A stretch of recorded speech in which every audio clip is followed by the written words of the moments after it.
Hey beauties, welcome back to the Real Girl Talk podcast radio show. I am your host, Sherry Ricard. I am a medical professional, business leader, author, speaker, and adversity recovery specialist, bringing you incredible guests, Friday Fire messages, sharing business, beauty, and lifestyle tips to help you create an abundant life, and always committed to keeping it real. Now let's dive in. Hello, ladies. Welcome back to the show. I have a great guest for you today, Justine Harrington. She is the author of Homecoming, a guide to get out of your head and into your heart. She is a healer and a coach, and she provides a process and support for others to get out of their heads and into their hearts so they can release false narratives, shatter limiting beliefs, and connect with their most authentic self, and ultimately evolve from living in fear to living from a place of love and compassion. Hello, Justine. How are you? I am wonderful today. How are you? I'm doing great. So we were just chatting before a little bit about your book, and I'm excited to dive in about it because it has spaces in your book for journaling, and journaling is a big deal for me. And everyone that listens to me knows I have my own journal, Create Your Life, 30-day devotional and lifestyle workbook. So I love journal lifestyle workbooks, creating your emotion on paper. I think that's a really big deal. So we're going to kind of dive in a little bit about your book, Homecoming, and why you wrote it. But I want you to just kind of tell everybody a little bit about your journey and how you came to write. And it's a beautiful cover. I love this book cover. Tell everybody how and why you wrote this book. Homecoming is a labor of love, to say the very least. What it is it's call it kind of a beginner's guide to healing. And so when I say healing, I talk a lot in the book about my own healing journey. And what I mean when I say that is essentially just becoming more self-aware, getting in touch with your emotions, beginning to bring intentionality into your life through that self-awareness. So what I was coming up against in my own life was a lot of limitations. I didn't quite see it like that at the time, but I had a lot of fear and it was really controlling my life. So that was manifesting itself in lots of different ways. But I was realizing I was very nervous about certain situations at work and was keeping myself from really putting myself in front of people. I had a lot of obsessive thoughts, a lot of like critical, negative self-talk. Then that would kind of run the show, and I would get stuck in these, I talk about this in the book, these fear spirals where I just would obsess over one little thing and let that really ruin my day or run my life. Right. I didn't have the depth of vulnerability that I wanted in my relationships. I stayed very closed off. I shut down often in close relationships when things became too real or too emotional. So these were the things that I saw coming up in my life that were keeping me from really being the person that I wanted to be and keeping me from the opportunities that I wanted for myself in my life. And so I tried everything to change the behavior, to just look at the behavior and change it. And no matter what I did, nothing was changing. And so I realized that this behavior, these thought patterns, these things that I didn't really like that much about myself, they were rooted in something much deeper. So that's when I began what I now refer to as my healing journey, which is, I believe, a journey that we're on for life. Right. No, we are. You're right. Yep. And so with that, I just began to be more self-aware about the patterns that weren't serving me, diving into where, what thoughts are associated with these patterns, what feelings are associated with these thoughts, and then kind of digging in and really just getting to know myself. I realized at some point or many points throughout my journey that there's lots of parts of myself I was hiding from. And so getting to know myself more during this process allowed me to accept myself, learn to love myself, really start to practice self-care, and to ultimately become the person that I wanted to be, but couldn't be before doing this work. So where do you think the fear was coming from? I mean, is this something that is deep rooted, that, because you mentioned the fear at work, was it a fear of not being able to achieve? Did someone tell you at some point in your life that you weren't good enough, or, that you aren't going to be able to accomplish certain things or certain tasks? Where does that fear come from at work? So for me, it was definitely very deep rooted, likely connected to some childhood traumas that I had experienced that, Mm. um, I completely disconnected from until I started examining myself more. But that fear, I think, because I wasn't recognizing it as fear and I was trying to shut myself off from it and just, go, go, go. I didn't really even acknowledge that it was fear. I just was coming up against these limitations. And when I started to look at it, I realized it was actually rooted in fear. And a lot of it was fear around how other people would perceive me. And so I think it's tied up probably a little bit in like imposter syndrome. And I was constantly worried about what someone else would think of me, and how they would judge me and how they would perceive me. And so I realized with that in particular that I was judging myself, and I was hiding certain parts of myself because I was always trying to be who I thought somebody else wanted to be. And so because of that, I put all my value externally to me. I put all my value in what other people think. And so that's what I worried about. And because I thought about that so much, there was a lot of fear around that. It's interesting that we're having this conversation because I had this exact conversation with somebody not too long ago, and very successful individual, but their focus was on that maybe one, two, or three negative comments that somebody would say that would erase the 100 comments that were positive and uplifting and spirit filled or whatever that they would get good comments, and for their business good reviews, everything they would get would be great, but all it took was just a handful of negative comments or negative naysayers or haters coming out of the woodwork just erase everything else. And we just had this conversation. And, I've had people in my life that walk around on a daily basis worried about what people think. And, and I told this person that I talked to a few days ago, I said, the way to heaven is not through their front yard. So does it really matter what they think about you? I understand because I've had this conversation over and over with different individuals and then people that have worked through it. I will say when I was younger, much younger, like seventh, eighth, ninth grade, I don't know if that's normal. I'm sure that's normal for that age group because of peers and things like that. But as I got past that, junior high, beginning of high school stage, I really kind of fell into the I don't really give a flip what you think about me. And I don't know if it's because now I hope that people like me, but if you don't, I don't care, because I've surround myself with people that truly do love me. So if there's someone that doesn't like me, that's cool. Not everybody's going to like us, right? So, and I think too, I don't know, like you said, you think it may be some childhood rooted issues. How would you, how do you find that out that like you knew that you think those fears came from that? But how would somebody that's listening go, I don't know why I care so much about what other people think. How do I find out where this is coming from? What is your suggestion to them? I got to the conclusion that this is rooted in childhood through the work that I did, through the self healing, through the self awareness. What I think made the most impact. It sounds really simple, but it's not always easy to do Right, in right. practice. Is I just started to become curious and I started to ask myself questions. So a lot of my workbook, it is a workbook, so there's actionable exercises that the reader Mm-hmm. can do to explore these themes on their own. And a lot of the workbook is just asking questions and inviting the reader to honestly answer them for themselves. So for me, I was focused on what other people thought about me or how they perceived me because I wasn't really in touch with myself and I didn't have that self acceptance. So I was looking for it somewhere else. So to get in touch with myself, I had to become more curious and ask questions, and Mm-hmm. especially about the parts of myself that were the parts that I didn't like at the time, or the parts that were keeping me limited, the parts I were Yeah, like, ooh, I don't really know if I want to look at that. right. Those were the areas I had to start with because I was hiding that from myself and I was keeping myself from fully knowing and therefore fully accepting myself.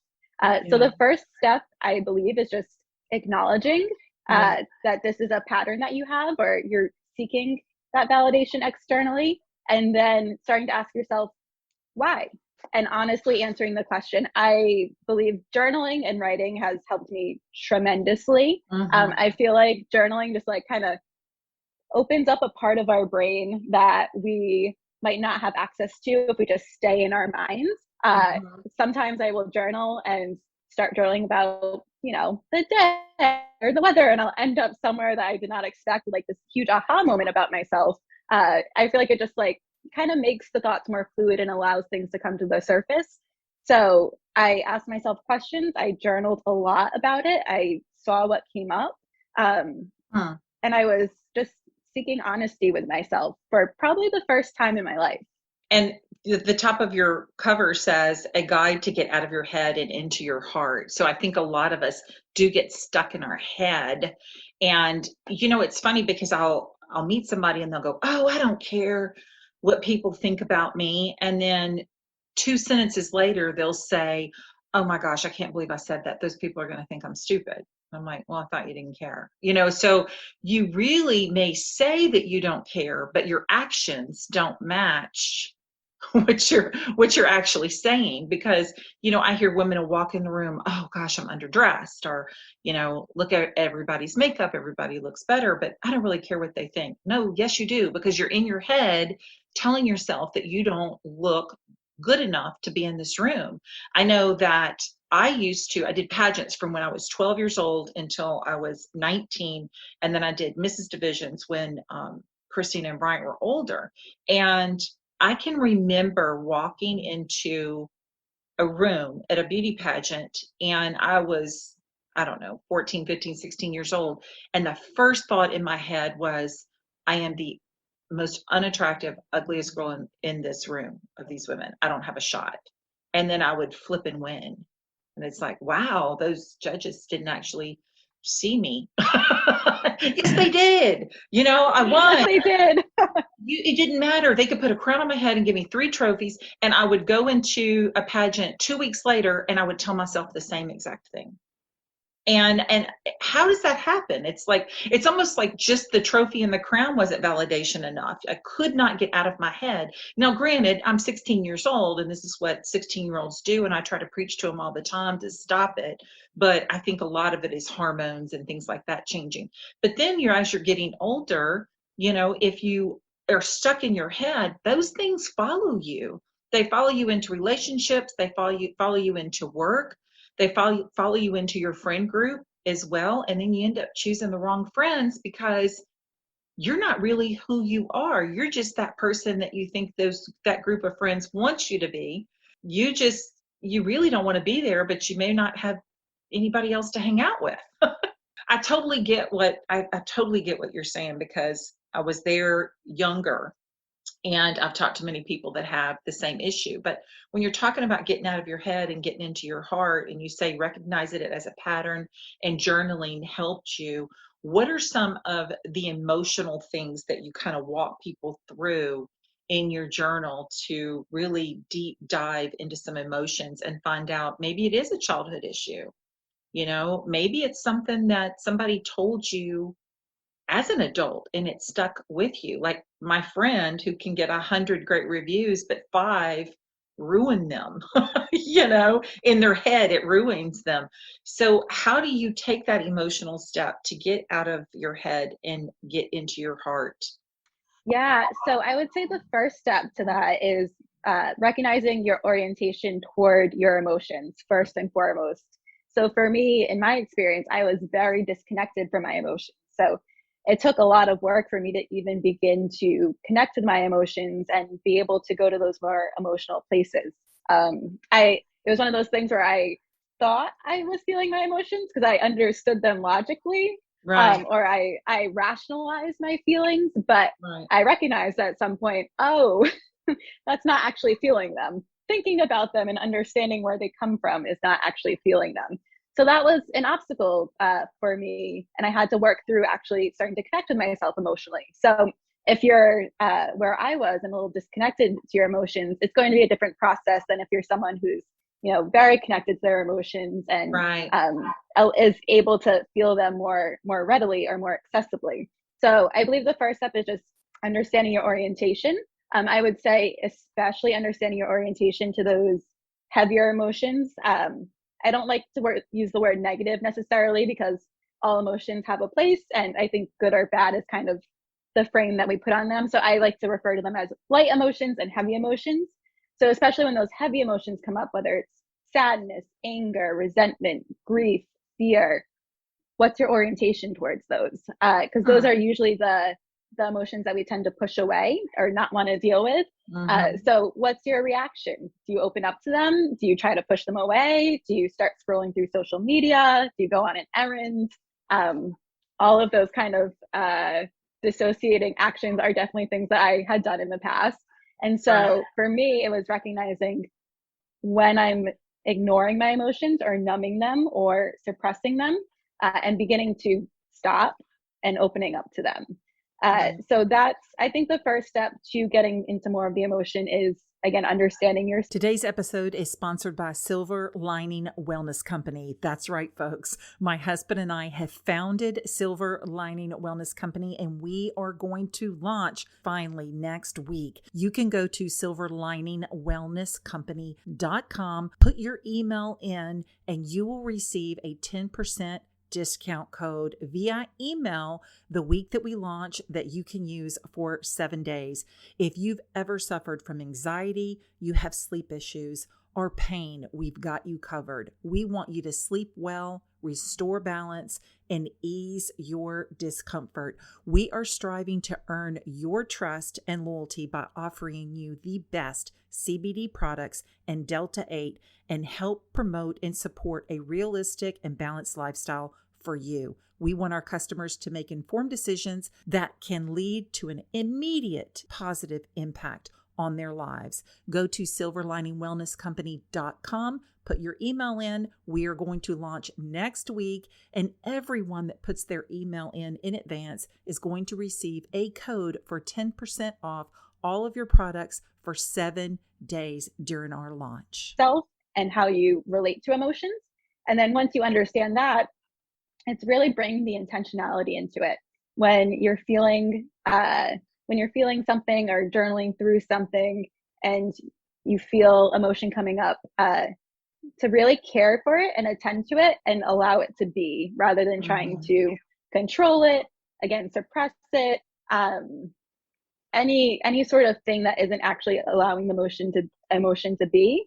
You want to try to avoid that and just let it be. So what I walk people through in my workbook is kind of the process of treating your emotions almost as you would, especially those heavy ones, almost as you would a child. So caring for that emotion, letting it run its course. I'm trying to Hmm. understand, what is this emotion trying to tell me. I also Hmm. believe that all emotions are information, and so understanding this emotion is serving a purpose. What is it trying to tell me? Listening to it and then letting it go when it's ready to let go. Let me ask you this. So it was a coach or mentor.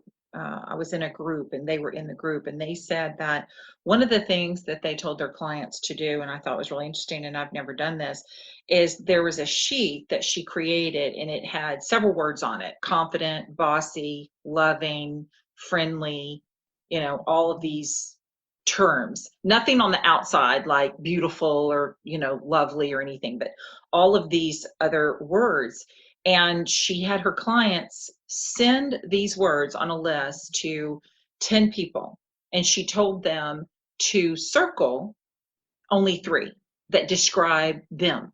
And the reasoning behind it was, if she saw that they were matching up, like maybe 10 people said you were bossy and you didn't think you were bossy, then it was to be able to reflect back on how you are presenting yourself. Because if you feel inside that you're not bossy, maybe you just feel that you're confident, but you have 10 people closest to you telling you that you're bossy, do you just ignore that and say, I don't care what they think, they're haters?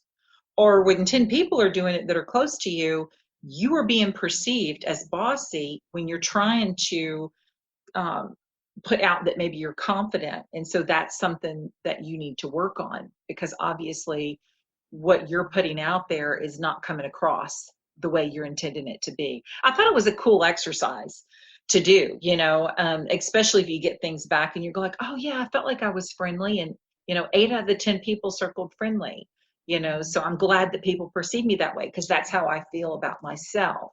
Anyway, I just thought it was a cool little thing to do, but I don't know that if that could hurt you as well. If you're getting something back and you're telling people, look, be honest, you're not going to hurt my feelings, circle only 3, and people are circling, because there were things on there that you wouldn't want people to circle, but say you got half of them circling, that you're confrontational, and you don't think Yeah. that you are, is that something that can kind of mess with your brain, and you go, oh my gosh, and then you start kind of being an introvert and not wanting to be who you are. I don't know. I just thought it was kind of a cool little test. So if anyone's listening, you could try that, but beware of some of those circles that you get back. Yeah, I would recommend sending it to people who you deeply trust and Yeah. value their opinion. Because if you're sending it to just anybody, you don't want just anybody's feedback necessarily. You want the feedback of the people who are in your inner circle, people whose opinions you value and trust. Yes, most definitely. So I'm going to ask you, because we were talking about that exercise. So what would be an actionable exercise to create a new way of being yourself? What could you do? I have lots of these in my book. I'm trying to think through one that might be good to talk through here. A new way of being yourself. I believe if you approach it with a specific intention, for example, in my case, I was approaching my growth as far as I want to essentially be more confident, put myself out there more. So if you approach it with a specific goal in mind, the process that I walk people through in my book, this is the very end of the book. This is like the meaty part. You've learned all these things. Now let's put it to use. So this exercise, I call it the going within process. And so it takes the behavior that you're looking to change about yourself. So for me, it was, being timid, caring too much about what other people thought to a detriment, worrying about how other people perceived me. I wanted to change that. So the exercise is looking at that behavior and then starting to really dig through the layers of what is this behavior rooted in. I mentioned this earlier in our conversation that I tried many times to just fix the behavior itself, just to change, and it didn't work.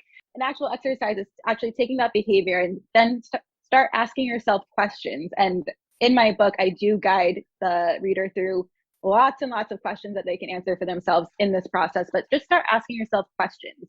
The first one being, what am I thinking when these behaviors come up? What thought patterns are associated with this behavior? And then from there, start to dig a little bit deeper and say, when I think this, what am I feeling in my body? Or what am I trying not to feel in my body? What feelings might I be trying to ignore? Or just paying more attention to those emotional sensations. So identifying what are the emotions that are associated with these thoughts, that are associated with this behavior. And from there, just starting to look at, what am I feeling these emotions towards? Emotions don't exist in a vacuum. They are towards something. So am I feeling this particular emotion toward myself, towards someone else, towards a certain part of me? And starting to understand that emotion more deeply. And then from there, continue to ask yourself questions until you really get to the core belief that that behavior is rooted in. So that's the process that I've laid out, kind of going from behavior to thought to emotions to more deeply understanding that emotion and what it's related to the belief. I believe when you get to the belief and you can start to change those, and oftentimes they're deep rooted beliefs that we don't even recognize in our conscious mind, but they're driving our behavior. So when we can get there, we can actually start to change that belief, and then the behavior changes as that belief changes. I like that, because you do have several exercises. You have an exercise just on behavior, like you were saying. And the key question was, what behavior do I want to change? And then it says dig deeper. And you actually kind of lead the reader into thinking a little deeper, because if you just ask somebody walking down the street, so what behaviors do you want to change? I don't know. They're not really thinking deep, but you actually give examples. Why do I want to change this behavior? how important to me is it that I change this behavior? So you really kind of lead them into the journaling process, which I like that, because if you don't, and I do that in my Create Your Life journal too, because I actually tell them what to journal, after the prayer and after the affirmation, and then I kind of lead them into the journaling, because sometimes people won't journal because they're like, I don't know what to write. And I'm like, well, write a letter to somebody that has ticked you off in the past and you never spoke to them again, and tell them everything that you want to tell them, and read it out loud, and then go in the backyard and burn it. But once it's gone, forget about it. But if it's somebody that you need to apologize to, write a letter of apology, read it out loud, and see if it's something that you would actually send to someone. And once you mail it or you email that letter, then it's gone.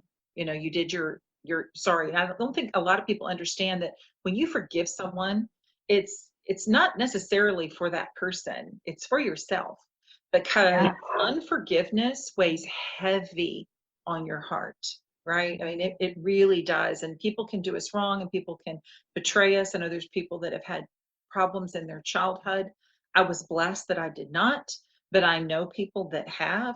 And it's hard for them to forgive their parents. It's hard for them to forgive a sibling or an aunt or uncle or a grandparent or whatever. But, maybe they're not around anymore. You can still write that letter of forgiveness. Read it out loud, read it in the mirror, read it to maybe your spouse or your best friend, just to get it out, and then go burn it. Because when you hold unforgiveness in your heart, the person that you're hurting the most is yourself. So I like that, how, and that, again, that's getting out of our head and getting into our heart, because I think a lot of times anger, well, I know it's not a lot of times, it's all the time, anger comes from our head. Yep. Right, because a true core and a loving individual doesn't come across as anger. And I wonder all the time, people that have road rage, I rarely get road rage, but if you have road rage, where does that actually come from? Tony Robbins says that it comes from an issue that you have with being disrespected, which I find very interesting. If you think about it, why would you have road rage on somebody? If they cut you off, or they slammed on the brakes, or they pulled you out in front of you, or tailgated you, right too close. What are you sitting there thinking? You're thinking, who do you think you are? Or are you trying to kill me? And it really is a form of being angry, and of not appreciating the fact that they're disrespecting you or jeopardizing your life, which again is a part of being disrespectful and uncaring of you. So, I think that's interesting, that I find that a lot of people do have road rage, because then it goes back to, why do you have such an issue with people that you think are being disrespectful? People are disrespectful all the time. And then if you kind of deep root that, then it may come that they were disrespected by their teachers or their parents or friendship group. It really goes deep, doesn't it? Yeah. It really goes deep. And you talk about self-awareness is the key to self-care. Talk about that a little bit. Yeah. So I believe, by my definition of self-care, is recognizing what you need and giving yourself that. So at a micro level, it's recognizing your needs in a moment and providing for yourself. So I believe in order to have that recognition in the moment, you need self-awareness. You need to be able to, if you're, whether you're just starting your day, or you're entrenched in something at work and you're in a tizzy, to be able to stop and say, what do I need in this moment? And then to give yourself that. Maybe it's you need to go for a walk. Maybe it's you need to drink a glass of water. Maybe it's you need a nutritious meal. Maybe it's you need to go to the spa and have a spa day, which I think is what a lot of people think of as self-care. Right. It can be many things, but I believe that the foundation of self-care starts with asking ourselves, what do I need? Listening and taking action accordingly.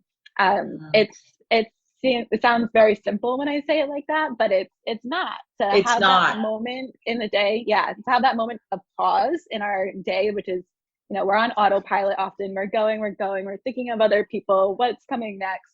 To have that moment of pause and say, what do I need in this moment? And provide for yourself. I believe that's truly showing up for yourself and beginning to build a really positive, or maintaining a really positive relationship with yourself by being able to provide for yourself. That to me is self-care, and self-awareness is a big component of that, because it's being able to recognize your needs and having the awareness to hit pause in your very busy day?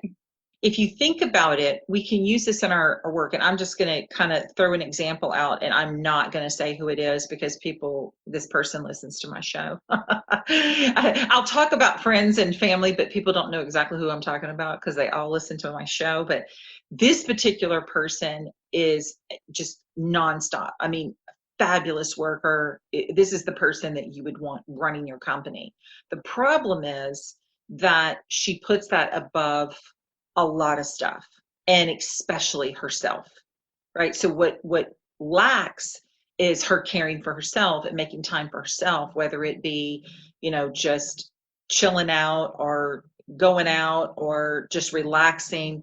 Like, it's very hard for her to do. So what happens is she goes and goes and goes and goes and goes, and then 2 weeks later she can't get out of bed because she's physically ill, because she does not stop. And I'm guilty many years ago, of doing the same thing, just a workaholic and just go, go, go, go, go. But it's funny how you just said, recognizing that you need to stop. I'll do that and actually say it out loud, whether anyone's listening or it's just me. I'll go, you know what? I need a cup of coffee. Or, you know what? I need a break from this because I can't think. The phone keeps ringing, or whatever it is. I need a break. And I might go fix some cheese and crackers or something and grab a Diet Coke or some lemon water. I know when I mentally need a break because I find myself getting angry and frustrated because I'm just going and going and I'm trying to do 18 things at one time. And most people will keep going because they go, oh, I got so much to do. I have to just keep going. So if you're listening and you're at work and you have 15 things to do right now, and it's 2 o'clock in the afternoon and you have to get it done by 4:30, 5 o'clock, or you can't leave, I don't care. If you're doing it and you're frustrated and it's bringing anger out, it's not going to make or break you to push back from your desk and step away for 10 minutes. Like you said, whether you just need a quick little walk down the hall, go to the restroom, fix a cup of coffee in the break room, whatever it is that you need. If you're out there in the field in sales or whatever you're doing, pull up to the store and grab a Coke or whatever. That's the only time I'll say get on your phone and scroll on social media, something to take your mind off of what's going on with you. Get out of your head. Get out of your head for 10 minutes. And you'll be amazed if you will practice doing that, because I've been doing it for years. You can actually come back calm and still finish your work on time because you're doing it from a totally different headspace. Do you find the same thing? And you'll do it more effectively, more efficiently, more joyfully or easefully. It's like every single time that I am like, oh, I'm so busy, I can't take a break right now. And I take a break, I come back and I get the things done that I was like really struggling to do, like so fast. I get it done. And I'm like, oh, I guess I just needed a break. I was making that harder for myself than I had to. Right. You're right. And I think sometimes, hey, moms, you know what? Sometimes you need a break from those kids. If you're just going and going and going and it's all about your kids constantly, what happens is your relationship with your spouse could be jeopardized, or with yourself. You start feeling like there's not enough time for you, or you don't ever get anything you want, and that builds up resentment. Sometimes you need a break. Sometimes you need a break from your spouse. Spend the day or a weekend with a girlfriend or your mom or your sister or somebody. Sometimes you just kind of need a break. My daughter and I do a mama-daughter weekend every year. Of course, last year we couldn't because of COVID, but this year we're back at it, girl. we're going to the Paula White Ministry Unleashed conference in Orlando in September. So little plug for that.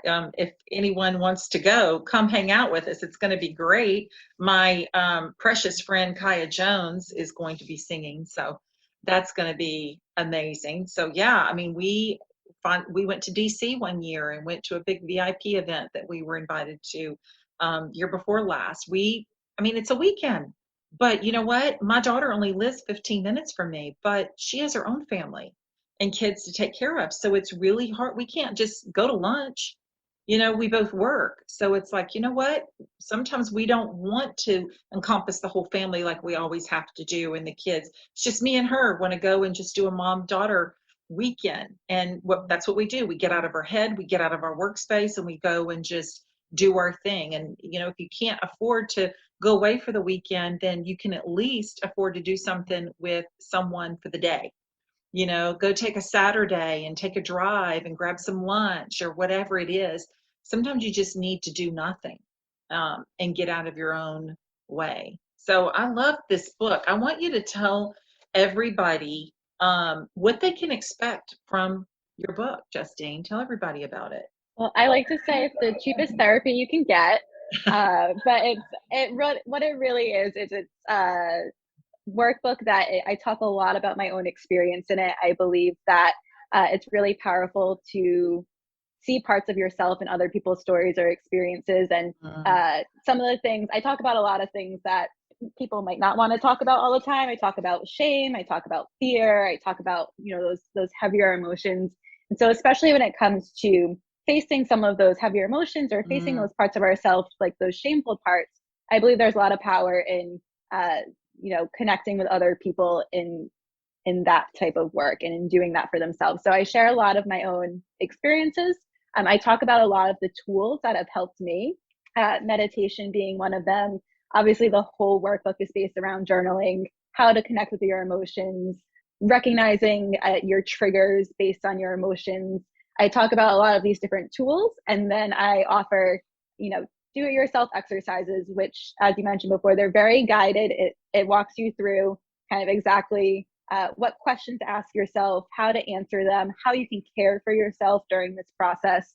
And so it will give you a lot of actionable tools to start to get to know yourself better, to start to get out of your head and live a little bit more in your heart, to really live from a place of love and compassion, first and foremost for yourself.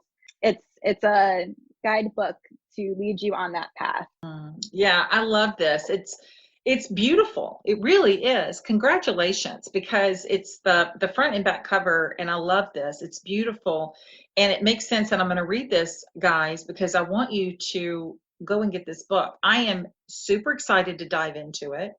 And I am, because I love journaling. I just got it. So it's sitting right there I call it my prayer chair. And that's where I do all my reading and, and my praying and meditating. But it says Justine is a writer and a healer. She provides a process and support for others to get out of their heads and into their hearts so they can release false narratives, shattering limited beliefs, connect with their most authentic self, and ultimately evolve from living in fear to living from a place of love and compassion. That is, look, that's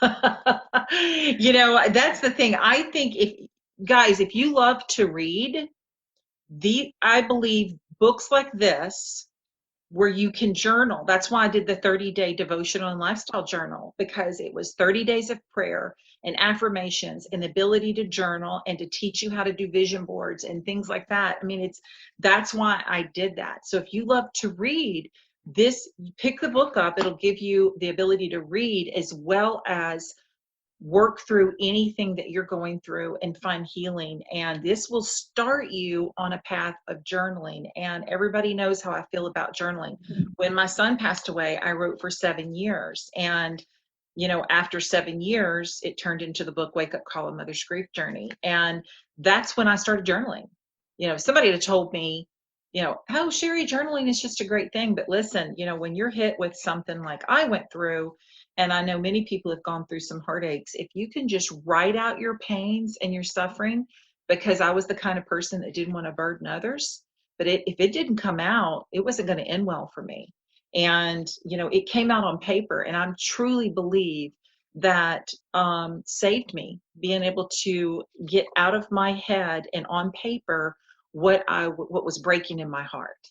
And it truly did save me. And I did it for 7 years. And then now I continue to journal. That's why I came up with the journal that I did. And, before COVID hit, I used to do a workshop called Create Your Life. And we did vision boards, and they sold out every year. And I talked about journaling in those. And I actually bought journals for all the ladies in the workshop, because that's how much I believe in journaling. So thank you for this. I appreciate it. And thank you for having this sent to me, because I really do. I really am excited to get started. Tell everybody where we can get your book. So it's available on Amazon. You can go to Amazon and look up Homecoming by Justine Harrington. It's also linked directly through my website, which is justineharrington.co. So either of those places will bring you to my book. Excellent. So where can we find you on social media? You can find me on Instagram is where I'm most active. So my Instagram handle is jharrington106. I use Instagram almost as my own journal at times where I just write what I'm feeling. I write what I'm going through. I share it with others. So there's lots of little kind of tidbits and knowledge and just what I'm going through on my Instagram, and other offerings and workshops and things like that I have going on as well. Oh, that's awesome. So guys, make sure that you go and follow Justine. And two, if you enjoyed this episode, please take a screenshot of it and put it on your Instagram stories, and make sure you tag Justine and myself, because we truly do appreciate feedback. And I hope that everyone enjoyed the episode, and you'll pick up the book Homecoming and start your journaling process, because you know how much I preach about it, and I do it because I know that it works. So thank you, Justine. I appreciate you very much. Oh, thank you, Sherry. I appreciate you. Thank you for tuning in all the way through Real Girl Talk. Make sure you subscribe anywhere you listen to podcasts. And if you happen to have iTunes, would you do me a huge favor and leave us a rating and review of the show? That's the way that we get this message out to more and more people around the world. And you know, giving us a review and rating, something good is going to come back your way. Plus, I know you're the type of person that wants others to live their best life. So can you copy this link, share it to your friends, share it on social media? Remember, people need to be inspired. They need to have tips. They need to have business ideas more than ever right now. And I know that you can help me on this mission. Thank you again so much. If you want to be a supporter of the show, go back to realgirltalkpodcast.com, click Be a Supporter. Thank you again from the bottom of my heart for being a part of Real Girl Talk Podcast. And until next week, keep your encouragement tank full, your faith in God, and create your beautiful life.